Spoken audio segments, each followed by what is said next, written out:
ഇന്നത്തെ എൻ്റെ ബാങ്ക് നിഫ്റ്റിയിലെ ട്രേഡാണ് കേട്ടോ ഇവിടെ പ്ലാൻ ചെയ്തേക്കുന്നത്. അപ്പോൾ ഇത് കറക്റ്റായിട്ട് പറയുവാണെങ്കിൽ ഇതൊരു ട്രാപ്പായിട്ട് നമുക്ക് നോക്കിയാൽ മതി. കറക്റ്റായിട്ട് ഒരു ട്രാപ്പ് കണക്കാവുന്ന സാധ്യത പോയിന്റിൽ നന്നായിട്ട് കാണുന്നുണ്ട്. കാരണം മാർക്കറ്റ് അപ് ട്രെൻഡിലാണ് കയറുന്നത് ഈ ഒരു പോയിന്റിൽ വെച്ചിട്ട്. അതിനുശേഷം ഇവിടെ തന്നെ ലിക്വിഡിറ്റി ക്രിയേഷൻ ഉണ്ട്.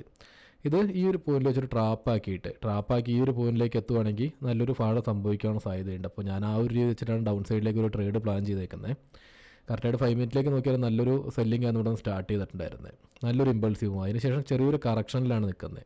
ഇതൊരു ലിക്വിഡിറ്റി ക്രിയേഷനായിട്ട് പറയാം.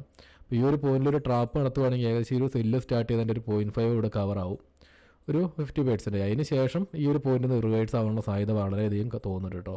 അപ്പോൾ ആ ഒരു രീതിയിൽ ഞാനൊരു ട്രേഡ് പ്ലാൻ ചെയ്യുന്നുണ്ട്. അതുപോലെ തന്നെ ഞാനിവിടെ പ്രീമിയത്തിൻ്റെ ചാർട്ടും എടുത്ത് വെച്ചിട്ടുണ്ട്. അതുപോലെ തന്നെ 5 മിനിറ്റിൽ ഹയർ ടൈം ഫ്രെയിം എടുത്ത് വെച്ചിട്ടുണ്ട്. ഇനി ട്രേഡ് എടുത്തതിന് ശേഷം ബാക്കി ഡീറ്റെയിൽസ് ഞാൻ കറക്റ്റായിട്ട് തന്നെ പറഞ്ഞുതരാം. ഓക്കെ, ഞാൻ ആ ട്രേഡിലേക്ക് എൻ്റർ ചെയ്തിട്ടുണ്ട്. ഇപ്പോൾ നല്ല മൂവ്മെൻറ്റ് ഓപ്പോസിറ്റാണ് കയറി പോകുന്നത്. എന്തായാലും വെയിറ്റ് ചെയ്യാം. ഞാൻ എന്തായാലും ഈ ട്രേഡിൽ സ്റ്റോപ്പ് ലോസും ഏകദേശം എത്തുന്നുണ്ട്. പെട്ടെന്നുള്ള സ്പൈക്ക് ആണെങ്കിൽ പെട്ടെന്ന് എക്സിറ്റ് ചെയ്യേണ്ടി വരും കേട്ടോ. അല്ലെങ്കിൽ സ്റ്റോപ്പ് ലോസ് ആഡ് ചെയ്യാനുള്ളൊരു ടൈമൊന്നും കിട്ടിയെന്ന് വരില്ല. കാരണം എന്നുള്ള ചെറിയ പോയിൻ്റൊക്കെ സ്റ്റോപ്പ് ലോസ് വെച്ച് ട്രേഡ് ചെയ്യുമ്പോൾ ഇതുപോലെ കറക്റ്റായിട്ട് നോക്കിയില്ല എന്നുണ്ടെങ്കിൽ നമ്മുടെ റിസ്ക് മാനേജ്മെൻറ്റ് മൊത്തത്തിൽ തെറ്റിപ്പോവും. അപ്പം അങ്ങനെ വരുമ്പോൾ ലോസും കുറച്ച് കൂടുതൽ വരാനുള്ള സാധ്യതയുണ്ട്. അത് കാരണമാണ് ഞാൻ ഈ പെട്ടെന്ന് എക്സിറ്റ് ചെയ്യാനുള്ള രീതിയിലേക്ക് നോക്കുന്നത്. അപ്പോൾ സ്റ്റോപ്പ് ലോസ് വെക്കാനുള്ള ടൈം നമുക്ക് കിട്ടിയിട്ടുണ്ട്. കറക്റ്റായിട്ട് നോക്കുകയാണെങ്കിൽ സ്റ്റോപ്പ് ലോസ് വരേണ്ട പോയിൻ്റ് എന്ന് പറയുന്നത് 343 343 ഈ ഒരു പോയിന്റിലാണ് സ്റ്റോപ്പ് ലോസ് കൊടുക്കേണ്ടത്. അപ്പോൾ ഞാൻ എന്തായാലും സ്റ്റോപ്പ് ലോസ് ആഡ് ചെയ്യുന്നുണ്ട്. അതിനുശേഷം പിന്നെ നമുക്ക് കൂളായിട്ടിരിക്കാമല്ലോ. അപ്പോൾ സ്റ്റോപ്പ് ലോസ് വെക്കാൻ അറിയാത്ത ആരെങ്കിലും ഉണ്ടെങ്കിൽ അപ്പോൾ ഇതുപോലെ ഒരുപാട് സ്റ്റോപ്പ് ലോസ് ഒന്നും വെക്കാതെ ട്രേഡ് ചെയ്ത് കുറേ ക്യാഷ് കളഞ്ഞ് കുറേ പേര് കോൺടാക്ട് ചെയ്തിട്ടുണ്ടായിരുന്നു കേട്ടോ. അതുകൊണ്ട് 343 അല്ലേ നമ്മൾ പറഞ്ഞിട്ടുണ്ടായിരുന്നത്.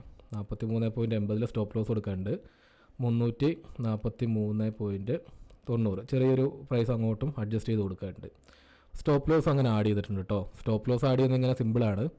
അപ്പോൾ ഇതിന് മുന്നേ നമുക്ക് കഴിഞ്ഞ വീക്കിലൊക്കെ മാർക്കറ്റ് നല്ല വോൾട്ടൈലായിരുന്ന ടൈമിൽ ഇതുപോലെ ട്രേഡ് എടുത്തിട്ട് സ്റ്റോപ്പ് ലോസ് ഒന്നും വെക്കാതെ ട്രേഡ് ചെയ്തിട്ട് വലിയ വലിയ ലോസുകൾ വരുത്തി വെച്ചിട്ടുള്ളവർ നമ്മൾ കോൺടാക്ട് ചെയ്തിട്ടുണ്ടായിരുന്നു. ജസ്റ്റ് ഒന്ന് പറഞ്ഞായിരുന്നു വെച്ചിട്ട്. അപ്പോൾ ആ ഒരു രീതിയിലാണ് ഇപ്പോൾ സ്റ്റോപ്പ് ലോസ് ആഡ് ചെയ്ത് കാണിച്ചത്. സ്റ്റോപ്പ് ലോസ് ആഡ് ചെയ്യുന്ന വലിയ റിസ്ക് ഒന്നുമില്ല. അപ്പോൾ നമ്മൾ ട്രേഡ് എടുത്തിട്ടുണ്ടെങ്കിൽ ഞാനിപ്പോൾ മൊബൈൽ ഫോണിലൂടെയാണ് സ്റ്റോപ്പ് ലോസ് സെറ്റ് ചെയ്തത്. കറക്റ്റായിട്ട് പറയുകയാണെങ്കിൽ ഇപ്പോൾ ഒരു ട്രേഡ് എടുത്തു.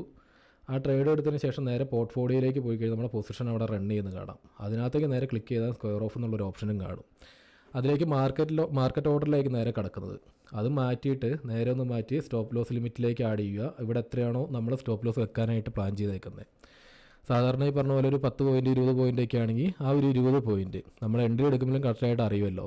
ഇപ്പോൾ നമുക്ക് എൻട്രി കിട്ടിയേക്കുന്നത് ഈ ഒരു 363 എത്രയിലാണ് സ്റ്റോപ്പ് ലോസ് വരേണ്ടത് നമുക്ക് കറക്റ്റായിട്ട് മനസ്സിലാവും, 20 പോയിൻറ്റ്. അപ്പോൾ അതുപോലെ 20 പോയിൻ്റ് എവിടെ ഇരുന്ന് നോക്കിയിട്ട് ഇതിൽ സ്റ്റോപ്പ് ലോസ് സെറ്റ് ചെയ്ത് കൊടുത്താൽ മതി. ഫസ്റ്റ് പ്രൈസ് ആയിരിക്കും, ട്രിഗർ പ്രൈസും ഉണ്ടാവും. അത് രണ്ടും ജസ്റ്റ് ഒരു അഡ്ജസ്റ്റ് ചെയ്തിട്ടൊന്ന് കൊടുത്താൽ മതി. അപ്പോൾ ഇങ്ങനെയാണ് സ്റ്റോപ്പ് ലോസ് സെറ്റ് ചെയ്യേണ്ടത്. ഇപ്പോൾ നേരെ ഈ ഒരു ട്രേഡ് കറക്റ്റായിട്ട് ഒന്നെങ്കിൽ ടാർഗറ്റ് കിട്ടുന്നവരെ വെയിറ്റ് ചെയ്തിരിക്കാം, ഇല്ലെങ്കിൽ സ്റ്റോപ്പ് ലോസ് എന്തായാലും അക്സെപ്റ്റ് ചെയ്യാൻ തയ്യാറാണ്. ഇത് പറഞ്ഞ പോലെ തന്നെ ഒരു ചെറിയൊരു ട്രാപ്പ് ഇവിടെ കിട്ടിയിട്ടുണ്ട്. ഒരു ട്രാപ്പ് നടക്കുന്നുണ്ട് നല്ലൊരു റിവേഴ്സിൽ. കിട്ടിയാലേ ഈ പറഞ്ഞ പോലെ വലിയൊരു മൊമെൻറ്റം കിട്ടുള്ളൂ. പിന്നെ ഇന്ന് നിഫ്റ്റിയിലേക്ക് ട്രേഡ് നോക്കിയിട്ടില്ലായിരുന്നു. കാരണം അത്യാവശ്യം നല്ലൊരു വോൾട്ടൈലാണ്. വോൾട്ടൈൽ എന്ന് പറയാൻ പറ്റില്ലല്ലോ, സൈഡ് വേസിലാണ് നിൽക്കുന്നത്. ഇന്ന് എക്സ്പയറിങ് കൂടെയാണല്ലോ. അപ്പോൾ അങ്ങനെ വരുമ്പോൾ കുറച്ച് റിസ്ക് ഉണ്ട്. അതുകൊണ്ടാണ് ബാങ്ക് നിഫ്റ്റിയിൽ പ്ലാൻ ചെയ്തേക്കുന്നത്. ഫസ്റ്റ് ടാർഗറ്റ് ഏകദേശം ഈ ഒരു പുൾ ബാക്ക് വരിക കേട്ടോ. കാരണം ഈ ഒരു ട്രാപ്പ് നടത്തിയതിൻ്റെ ഒരു area first target. Second target ആണെങ്കിൽ ഈ ഒരു പോയിന്റ് വരെ കേട്ടോ. എന്തായാലും വെയിറ്റ് ചെയ്ത് നോക്കാം. ഫസ്റ്റ് ടാർഗറ്റ് നോക്കുകയാണെങ്കിൽ ഏകദേശം 1:3 വരെ കിട്ടും. ഈ ഒരു പോയിന്റ് വരെ പ്രീമിയം എത്തിക്കഴിഞ്ഞാൽ നമുക്ക് ഏകദേശം 1:1 കിട്ടും കേട്ടോ. 1:1 എന്ന് പറയുന്ന ടാർഗറ്റിലേക്ക് ഇവിടം വരെ എത്തിക്കഴിഞ്ഞാൽ നമുക്ക് 1:1 കിട്ടും. കാരണം ഞാനിവിടെ ക്യാൻഡലിൻ്റെ കാര്യങ്ങളൊന്നും നോക്കിയിട്ടില്ല. ആദ്യം എൻട്രി വേണമെന്ന് ഇത്രയും ഡിസ്കൗണ്ടിൽ കിട്ടിയാനെ. ഞാൻ എൻട്രി ചെയ്യാനായിട്ട് പോയപ്പോഴത്തേക്കും ഇത്രയും ഡൗൺ സൈഡിലേക്ക് പോയി. മനസ്സിലാവുന്നുണ്ടോ? അതിന് ശേഷമാണ് ഇങ്ങനെ വന്നത്. അല്ലെങ്കിൽ ഇപ്പോൾ ഏകദേശം 1:1 സിമ്പിളായിട്ട് കിട്ടിയിട്ടുണ്ടാവും. അപ്പോൾ ഈ ഒരു പോയിന്റ് ടാപ്പ് ചെയ്യുമ്പോൾ തന്നെ ഏകദേശം 1:1 കിട്ടും. പിന്നെ മാക്സിമം റൈഡ് ചെയ്യാനുള്ളൊരു വ്യൂ ഇന്നില്ല കേട്ടോ. ഇന്ന് ഏകദേശം അത്യാവശ്യം നല്ലൊരു മൊമെൻറ്റം കഴിഞ്ഞു. മാർക്കറ്റിൽ അത്യാവശ്യം നല്ലൊരു മൊമെൻറ്റം ഉണ്ടായിരുന്നു, ഫസ്റ്റ് തന്നെ കഴിഞ്ഞിട്ടുണ്ട്. മനസ്സിലാവുന്നില്ലേ? ഹയർ ടൈം ഫ്രെയിമിലേക്ക് നോക്കുകയാണെങ്കിലും നല്ലൊരു മൊമെൻറ്റം ഫസ്റ്റ് തന്നെ കഴിഞ്ഞു. ഈ ഒരു പോയിന്റിലാണെങ്കിലും നല്ലൊരു മൊമെൻറ്റം ഉണ്ടായിരുന്നു. അതിനുശേഷം ഇവിടെ നിന്നൊരു മൊമെൻറ്റം കഴിഞ്ഞു. ഇതിന് ശേഷം വീക്കായിട്ട് ഇവിടെ നിൽക്കാനുള്ള സാധ്യതയുണ്ട്. കുറച്ച് നേരം ഈ ഒരു പോയിന്റിലേക്ക് നിന്നാലും പ്രീമിയത്തിൽ വലിയൊരു മൂവൊന്നും കിട്ടാതെയായി പോകും. അത് കാരണം തന്നെ ഇന്ന് മാക്സിമം റൈഡ് ചെയ്യാനുള്ളൊരു വ്യൂവും കാര്യങ്ങളൊന്നുമില്ല. ഫസ്റ്റ് ടാർഗറ്റ് എത്തുന്നവരെ വെയിറ്റ് ചെയ്ത് നോക്കുക, അവിടെ എക്സിറ്റ് ചെയ്യുക. ആ ഒരു പ്ലാൻ മാത്രമേ ഉള്ളൂ. എന്തായാലും വെയിറ്റ് ചെയ്ത് നോക്കാം. ഓക്കെ കേട്ടോ, ഒരു ട്രേഡിൽ ഞാൻ എക്സിറ്റ് ചെയ്യാൻ നോക്കിയിട്ടുണ്ട്. പിന്നെ ഒന്നും കൂടെ ഹോൾഡ് ചെയ്യുവാണ്. കാരണം ഈ ഒരു പോയിന്റിലേക്ക് എത്തിയിട്ട് ചെറിയൊരു വോളിയം കയറുന്നുണ്ട്. അപ്പോൾ അപ്പ് സൈഡിലേക്കുള്ള പുഷും വരാനുള്ള സാധ്യതയുണ്ട്. കാരണം ഇവിടുന്ന് കുറച്ച് നേരം നിന്നതിന് ശേഷം ഈ ഒരു ക്യാൻഡിൽ കണ്ടല്ലോ ഒന്ന് സ്ട്രോങ് ആവുന്നുണ്ട്.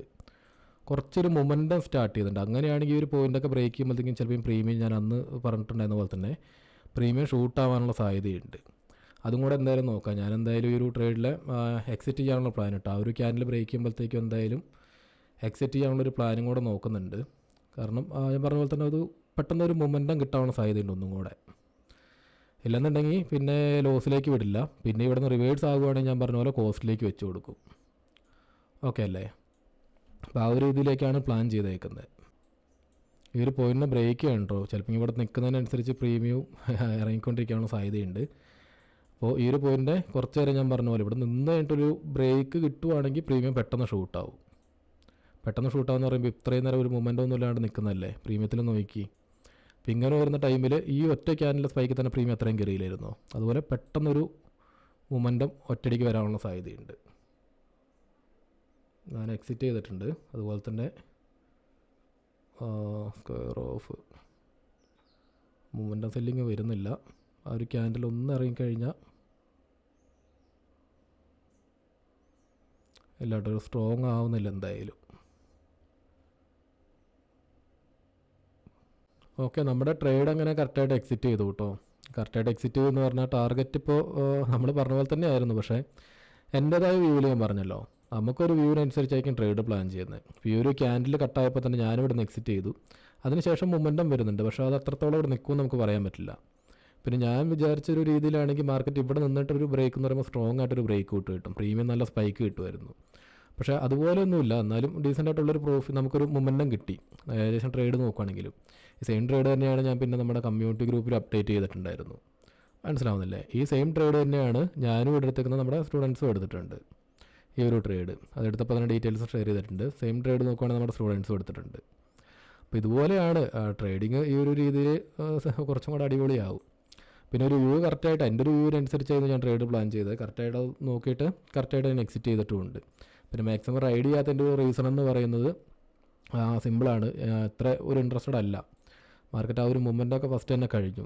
ഇതിന് ശേഷം ചിലപ്പോൾ ഈ ഒരു റേഞ്ചിൽ നിൽക്കാനുള്ള സാധ്യതയുണ്ട്. സോ ഇന്നൊരു നെക്സ്റ്റ് ട്രേഡ് പ്ലാൻ ചെയ്യുകയാണെങ്കിൽ നെക്സ്റ്റ് അതും കൂടെ അപ്ഡേറ്റ് ചെയ്യാം. ഇല്ലെന്നുണ്ടെങ്കിൽ ഒരു വീഡിയോ ഉണ്ടാവുള്ളൂ കേട്ടോ. അപ്പോൾ വീഡിയോ കണ്ട് യൂസ്ഫുൾ ആയിട്ടുള്ളവർ തീർച്ചയായിട്ടും ഒന്ന് ലൈക്ക് ചെയ്യാനും വീഡിയോയ്ക്ക് ഒന്ന് ലൈക്ക് ചെയ്യാനും, ആ വീഡിയോ ഇഷ്ടപ്പെട്ടവർ തീർച്ചയായിട്ടും ചാനലും കൂടെ സബ്സ്ക്രൈബ് ചെയ്യാനായിട്ട് ശ്രമിക്കുക കേട്ടോ. നമുക്ക് നെക്സ്റ്റ് ഒരു വീഡിയോ ആയിട്ട് വീണ്ടും കാണാം.